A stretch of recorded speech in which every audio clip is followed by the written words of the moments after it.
อย่างนั้นแหละสำนึกผิดอยู่ในนั่นแหละไม่ต้องออกมาหรอกใครบอกให้ไม่ฉี่ใส่กระเป๋าเพิ่งจะซักให้เอง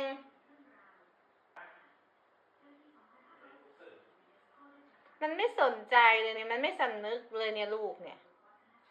ดูหาง